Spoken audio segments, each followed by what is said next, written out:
Christian parenting. A topic of conversation that comes up pretty regularly in my home with our 3 homeschool graduates who are all now young adults is why we made some of the choices as parents that we did for them. Things like, why didn't we let them watch certain TV shows and certain cartoons? Why didn't we watch certain movies or read particular books? And it all came back. Now, again, we're not going to be perfect. We weren't perfect. But they didn't always appreciate the time. Looking back now, that conversation goes really well. But we would use the verse Philippians 4:8, which says, "Finally, brothers, whatever is true, whatever is honorable, whatever is just, whatever is pure, whatever is lovely, whatever is commendable, if there is any excellence, if there is anything worthy of praise, think about these things." And that was always our goal. I actually did an entire episode about that verse and how I use that in our homeschool, and I can link that in the show notes. But another thing that we were really particular about was the music that our kids listened to.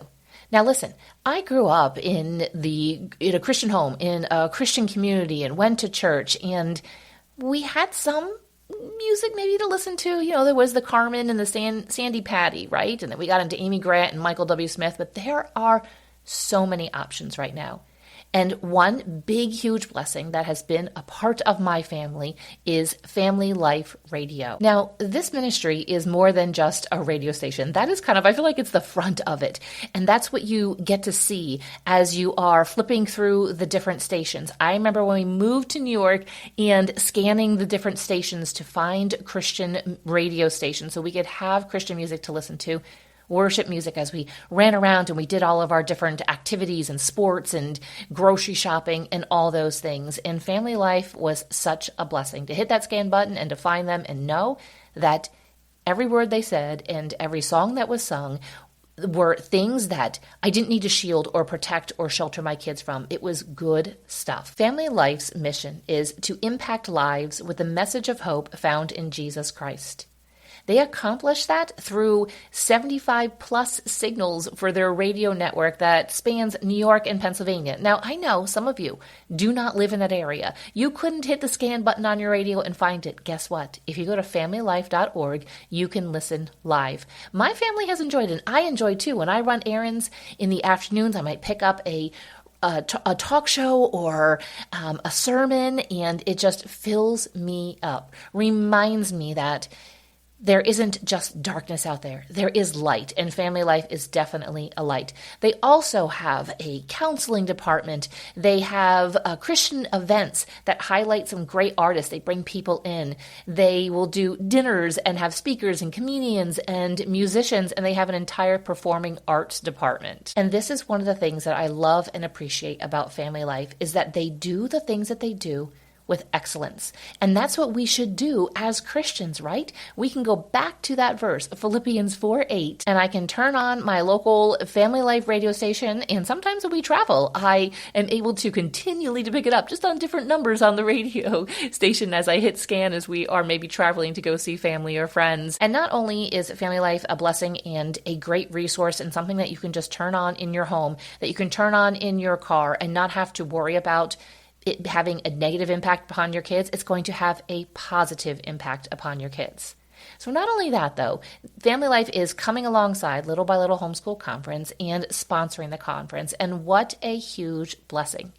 I would love it if you would go ahead and check out familylife.org, and if you have not gotten your ticket for the conference, go to littlebylittlehomeschool.com/conference. There is also a link on that webpage to get directly to Family Life. You can download their app, you can listen to the music. Again, we want to present our kids with just good things like Philippians 4:8 says, and Family Life is a great resource for that. And now let's get into today's topic. Ooh, I've been thinking about this one. It's going to be a fun one. Let's do it. Hey there, and welcome to Little by Little Homeschool Podcast. My name is Leigh.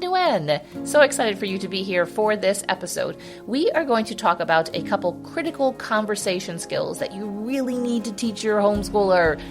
Listen, sometimes homeschoolers can get pegged as being weird and odd, but I think sometimes it has to do with this. The fact that our kids can hold a conversation. They can make some eye contact, they can ask you questions, and it just feels weird to people. It's not weird. It's actually how kids should be, instead of them being all awkward. Now, I know there is a range of kids and personalities, and some of your kids, you may not need to teach them any of these things. It just comes naturally to them. Gabbing is they're just a part of them. It's their love language. It's their personality. It is just who they are. But sometimes those gabbers need to be directed, and they need some great skills so they don't continue to gab, that they actually have a conversation. So let's talk about this a little bit, and the couple of things that I was really tried hard to be intentional about as I raised my kids during the years of their childhood and their tween years and then into the high school years. In this episode, I just have 4 quick kind of main points that I want to leave you with. It is the end of July. We don't have a ton of time. You're probably prepping and thinking about the homeschool year, maybe some last vacations or just some fun at the pool, and you just kind of want to get there. So let's do it. Okay, the first tip that I have that I found really helpful with my kids was to prepare them ahead of time for how a conversation will go. This is especially really helpful and pertinent when they are stepping into a brand new situation. Maybe they are joining a sports team for the first time, or maybe it's just a new sport or a new team. They don't know the coach. Maybe they are beginning some type of musical lessons, or they have been accepted and tried out maybe for a play, and they're going to do some type of performing arts or lots of things. And as they get older, it's them stepping into maybe an interview at a job, and then how to have conversations with customers after they're hired and they start their first shift. And it can just run a lot of different ways. But us preparing them ahead of time. They think, especially teens, they think they know what they're getting into with some of these situations. But you have probably been in these situations, you know a little bit better. And trust me, when I tell you that sometimes they don't want to hear the wisdom that you want to impart upon them, I would make my kids listen anyway. I was like, you don't have a choice. I'm going to tell you this. And sometimes soon afterwards, I would get a little bit of acknowledgement that yes, mom was right and her wisdom was good. Sometimes it took a couple years, but it didn't matter. I wasn't looking for any type of thank you. I just wanted to prepare them for situations so that they could thrive and they could excel and not then shrink back from new experiences. And if you have any kids that lean and tend towards being a little bit quieter, this will really help them out. They know what they're going to be stepping into with that situation. And I want to give you one real life example. When my daughter, who is my oldest, she is now 23, when she was, I guess she would have been 18 at that time. So it would have been her final year, 12th grade year, senior year of high school. And she went back to our hometown where she spent a lot of her childhood. And she went to spend the day. Now, I wasn't going with her. It was her and my husband going. And she was going to spend the day with a friend that she hadn't seen in quite a long time. It was the same age as her. And I said to her, look, I was excited for her to spend the day with this friend. I said, but they're going to have some questions because you're at a similar season of life as their daughter. They're going to be asking, what college are you going to? What are you going to study and major in? And they're just very focused on that, on the school system, which is fine. But we have chosen a path that's a little bit different. So they are going to ask questions such as, and I told her some of the questions and some of the things, not because they're being nosy or rude or anything. They just genuinely didn't know what she was up to and wanted to know what her plans were, because that is a topic of conversation that you have with kids of that age. And at that time, she was in the middle of her 12th grade year, and we had kind of mapped out some stuff, and she had made some choices to stay home during that summer and just work, and then also into the fall. So she was going to graduate from homeschool, and for the rest of the year, she was going to stay home and work as many hours as she could and save up some money and be able to pay off things. I think she bought a car off of us at that time, and just those things, and just kind of like, just breathe a little bit and just live. And then that following January, she was going to her gap year program. And she's very fully confident with this and excited about this decision of what she's going to be doing. But it's different. It wasn't what would be expected by others. So I talked her through some of the questions that they would have and told her they'd probably be very curious. There might be some they might not know what to ask. So let's now talk about what you would say when they're asked these questions. How are you going to answer those questions? And I remember her kind of looking at me like, okay, well, whatever. I don't know. I don't think this is going to happen, because at that point, her friends mainly here were all homeschooled, and if they asked their friends or someone else asked, like the answers could be anything. There isn't like a one path that most kids are following in the homeschool community that we are in. So you would just ask them like, oh, okay. There would be no shock. There'd be no questioning, no nothing. And so when she came back, she said, Mom, thank you so much. I actually got to thank you pretty quick for talking to me about that. It was really helpful because I think I would have felt like my decision, what I was doing wasn't right or it was weird, but I felt very confident and was able to answer their questions and they seemed really excited for me. So thank you for preparing me for that. So that is an example of when they are older, preparing them for just conversations ahead of time that they are going to possibly encounter. Whereas you and I can jump into a new situation and we very easily recognize patterns. This situation, okay, that I'm getting into is similar to this other one, and this is how everybody acted, and this is what we kind of talked about, and this is how I need to be in that situation. So it's very easy for you to prepare yourself. You don't need someone else to talk you through it, but our kids do. They haven't encountered these. The second thing is to help them have a few questions in mind that they can always pull out and they can ask if they don't know what else to say to somebody. So this works great when they're a younger kid and they, instead of just kind of standing there kicking the dirt and whatever else. Now little kids to each other are just kind of like, looking around. So they're like, hey, you want to play? Sure. And they go run off and they go ahead and play. But as they get older, if they have a couple of questions that they feel confident asking, that they can ask anybody. These questions aren't ones that are specific to boys or girls or a certain age range.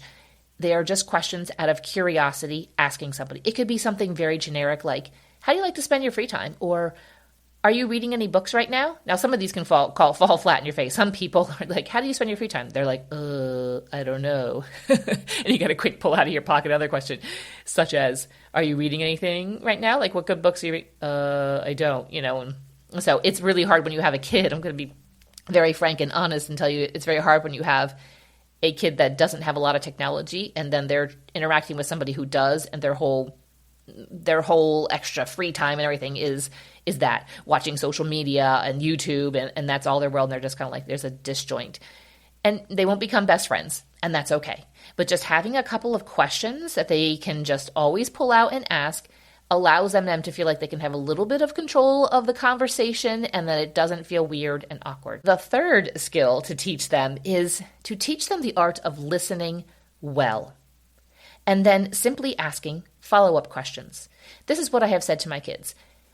The conversational skills, really, when people walk away, well, my goal is I want people to walk away from a conversation with me, not saying, oh, wow, Leigh's so awesome and cool, but to say, that was a really good conversation. I really enjoyed speaking to her. And if they are a Christian, then they would be like, well, yeah, of course I had a great conversation with her. She's a believer. We just kind of jumped into the deep end and all that stuff. But if they're not a Christian, hopefully they see there was just something different, a light in her and a caring and an understanding. But if you listen well, you can then come up with questions. And this you might need to rehearse with your kids instead of just pulling out those questions that they have in the back pocket. And this is like maybe they have run out of those questions, but just asking, and they could start off with just one of those questions, asking, do you have any hobbies, or how do you like to spend your free time, or have you read any good books? And listen to their answer and then follow up with this part of the conversational skills of listening well, pull out one or two things, and then just simply ask them a follow-up question. It's also good to teach them to have patience and not interrupt them, because sometimes you'd be like, oh, okay, I got a great follow-up question, and then you just kind of blank out on the rest of what they're saying, or you just interrupt right then their answer that might go on a little bit because you are like, oh, I've got a question. I know a question I can ask them. So it's teaching them to be a little bit patient, to listen well. And honestly, part of my goal kind of with a lot of conversations is to walk away and just be like, yeah, I allowed that person to speak more than I spoke. And this ability to listen well, it's not as common as we would hope it would be. So teach your kids to listen well, and then to simply just ask a follow-up question. Let them answer that question. Ask another follow-up question. Let them give you that answer and ask another follow-up question. Oftentimes those people then will say, wait a minute, I'm doing all the talking. And they will then turn it on you and have a conversation and ask you a question. And then you're able to go back and forth and have a really good conversation. The fourth critical skill I want you to teach your kids, that I think is really important, is to teach them to be the one to go up and initiate, to say hello, and to introduce themselves. Maybe it's the first day on the soccer team. Maybe it's the first day in an art class, or maybe they have joined a choir or some type of musical group, or just, it could be tons of things. A co-op, anywhere. Teach them to be the one to go up, look for somebody that maybe no one's talking to, or that you are looking at and you're like, I think that could be a good friend. Or it doesn't even have to be, like, you're not even looking for anything to come out of it. Just be like, I'm just going to go up to a random person who maybe is standing by themselves, or there's a couple of people, but just being the one to go up and say, hello, how are you? My name is so-and-so. Reaching out your hand, shaking their hand back, and teaching your child. And I have to remind myself this as well, and I think we as adults need to keep reminding ourselves, is who cares what someone may think of you by going up? Tell me one person ever, unless they're like some crazy, rude, mean, terrible person, that if someone comes up to them and says, hi, how are you? I'm so-and-so. And then just ask them a question about something about their doing or an interest or something, and then genuinely listens, that other person isn't going to walk away and say, oh, what a weirdo. And if they do, who cares? That's not your problem. That's their problem. But just the fact of going up, saying hello, it can feel really scary. I know even myself, my armpits kind of start sweating and I get a little hot and a little flushed and everything. But the more you do it, the easier that it feels. And when you have young kids, you might need to push them and say, hey, I see a kid over there no one's talking to. Why don't you go over and talk to them? We're not looking for some long-term relationship or some BFF that we're making. We're just simply making an introduction, saying hello, thinking about the other person ahead of our own feelings. And I think that right there is really the foundation of great critical conversation skills, is to realize that the conversation, make it about the other person and not ourselves. And we will always walk away from a conversation saying that was a good conversation, and hopefully the other person says that as well. All of these skills are things that will grow with them as they get older, and I really think that they're critical and really helpful as kids get older and they get out into the world. They will definitely stand out in a really good way. And I would encourage you to include these as you kind of round out your summer break, and as you step into the new homeschool year. Right now is the time you can kind of prepare for that. And then as the homeschool year starts and they start getting maybe into new clubs and new activities and encountering more people, or starting maybe they're the age or just starting at youth group and they don't know the kids that are there.